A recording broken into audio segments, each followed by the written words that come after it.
Aloof roommate is physically linked to my water cup. I twist the cap and he groans. I take a sip and he licks his lips. But when I poured bubble tea into it and took a few hard pulls on the straw, he lunged at me and snatched the cup away. Don't suck. My cheap plastic water bottle hit the dorm floor and shattered. Great. My roommate, Sebastian, slid a drawer open and pulled out a cup. Here, take this. It was a glass tumbler. High quality stuff. It had these transparent purple lavender flowers swirling around the glass. The lid had a small, tight silicone hole tailored for a straw. It looked brand new. Pristine. I was honestly a little shook. Thanks, man. He avoided my eyes, turning his back to me to focus on his gaming rig.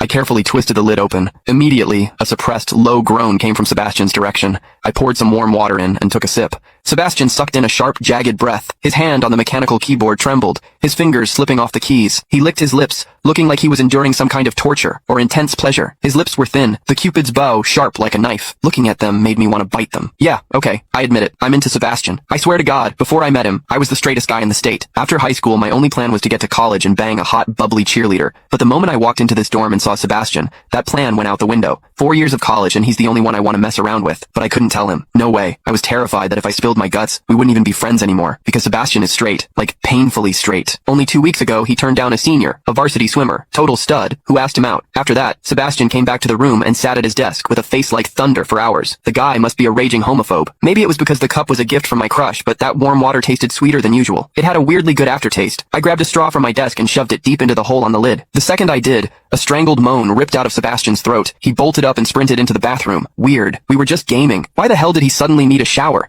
He didn't even grab a change of clothes or a towel. My hearing has always been too good for my own good. Through the thin bathroom door, I heard whimpery, muffled sounds. Soft, hot, suppressed. As a dude, I knew exactly what that sound was. He was jerking off. When I get horny, I usually wait until lights out and hide under the covers like a rat. But Sebastian, it's the middle of the damn day and he just goes for it? Talk about high testosterone. Sebastian is gorgeous. He's got that cold, don't touch me vibe, but his eyes are sharp, almost like a fox. He looks like a priest who's secretly a sinner, tempting as hell. I've heard people say his smile is killer, but I've never actually seen it. Sitting there, I couldn't help but picture what was happening behind that door. That aloof, icy face flushed with heat, his lean, muscular body. The veins popping on the back of his hand as he gripped himself. Does he keep that cold expression even when he's beating his meat? My thoughts were getting way too dirty. My face felt hot. After a long time, I heard a final, guttural grunt from the bathroom. The door clicked open, and Sebastian walked out. His face was bright red, a sheen of sweat glistening on his forehead. There was a visible tooth mark on his lower lip where he'd bitten down too hard. He walked straight to his wardrobe, grabbed fresh clothes, and went right back into the bathroom. Then the shower turned on. Okay, now he was actually cleaning up. The mental image of him panting in there made my throat dry. I grabbed the glass tumbler again,